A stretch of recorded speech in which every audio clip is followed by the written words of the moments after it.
بسم اللہ الرحمن الرحیم. عزیز طلبہ، فرسٹ ہاف بک میں بقیہ جو عنوانات ہیں اس کے لیکچر کے ساتھ حاضر ہیں. سب سے پہلے ہم دیکھتے ہیں سورۃ احزاب کی رکوع نمبر 3 جو آپ کی کتاب کے صفحہ نمبر 32 پر ہے.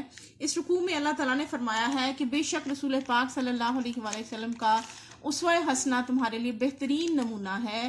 اس لیے جو شخص بھی یہ امید رکھتا ہے کہ وہ آخرت کے دن اللہ کے ساتھ ملاقات کرے گا تو اسے اللہ کا زیادہ سے زیادہ ذکر کرنا چاہیے. پھر اللہ تعالیٰ نے فرمایا کہ جب مومنوں نے لشکر دیکھا، سورۃ احزاب کے دوران اتنے بڑے لشکر کو دیکھا تو وہ کہنے لگے کہ بے شک اللہ اور اس کے رسول نے جو وعدہ کیا تھا وہ سچ کیا تھا اور اس نے سچ کر دکھایا. ان کا ایمان مزید بڑھ گیا اور وہ اللہ کی اطاعت اور زیادہ کرنے لگے. اس کے علاوہ اگلی آیت مبارکہ میں اللہ نے فرمایا ہے کہ بہت سارے ایسے مومنین جو غزوہ بدر میں شرکت نہیں کر پائے تھے، اس کے بعد غزوہ احد کا واقعہ ہوا لیکن وہ کسی مجبوری کی بنا پر اس سے بھی رہ گئے، تو انہوں نے منت مان لی کہ جب کبھی آئندہ ایسا موقع مسلمانوں پر جنگ کا آئے گا یا کوئی اور مشکل وقت آئے گا تو وہ اپنی جان کا نذرانہ ضرور تحفتاً اللہ کے حضور پیش کریں گے.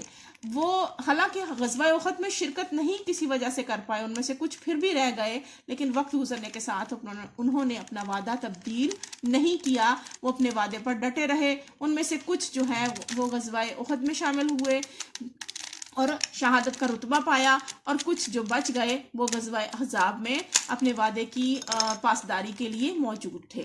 پھر اللہ تعالیٰ فرماتا ہے کہ اللہ تعالیٰ سچے لوگوں سے ان کی سچائی کے بارے میں دریافت کرے گا اور منافقین کو اللہ تعالیٰ عذاب دے گا، اور اگر وہ چاہے تو مہربانی کرے، اور جو ہے جنہوں نے غلطی کی یا جنہوں نے وعدہ نہیں پورا کیا تو اللہ تعالیٰ بخشنے والا اور مہربان ہے. اس کے بعد اگلی آیت مبارکہ میں اللہ فرماتا ہے کہ اس غزوہ احزاب میں اللہ تعالیٰ نے 10,000 کے اتنے بڑے لشکر کے مقابلے میں اللہ تعالیٰ نے تیز ہوا بھیج کر مومنوں کو جو ہے فتح سے ہمکنار کیا، اور کافر جو ہیں وہ غصے سے بھرے ہوئے واپس لوٹ گئے اور کوئی کسی قسم کی بھلائی حاصل نہ کر سکے، یعنی فائدہ ان کو کوئی بھی نہ ہوا 1 مہینہ تک محاصرہ کرنے کے باوجود.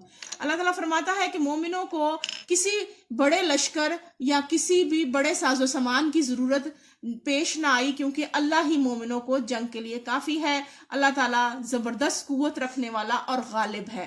پھر اللہ تعالیٰ فرماتا ہے کہ جیسے ہی غزوہ احزاب ختم ہوئی تو اللہ تعالیٰ نے واپسی پر جیسے ہی مسلمانوں کے جو فوجیں ہیں وہ واپس مدینہ کی طرف شہر کے باہر سے شہر کے اندر اپنے اپنے گھروں کو لوٹے، تو وہ اہل کتاب یعنی یہودی قبیلہ بنو قریظہ، بنو نزیر کو تو وہ پہلے ہی بدعہدی کی وجہ سے نکال چکے تھے.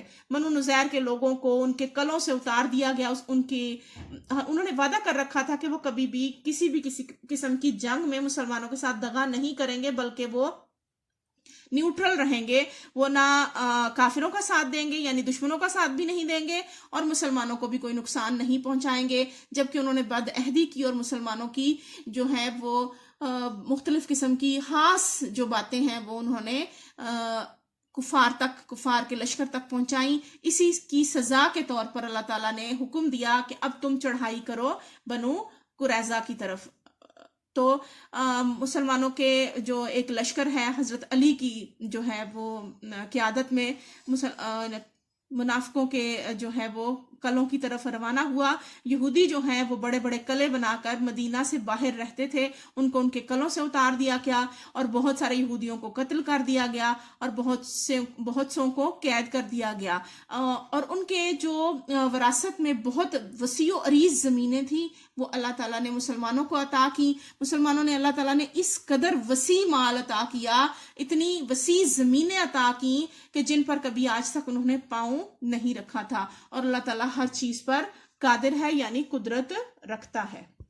اس رکوع کے چونکہ الفاظ معنی آپ نے یاد کرنے ہیں، اس کے ساتھ آپ کو اس میں سے رکوع میں سے جتنے بھی مشکل الفاظ ہیں اس کے معنی یاد کرنے ہیں، اور اس میں صرف اس کی ایکسرسائز میں آیات دی گئی ہیں جو عربی کی ہیں.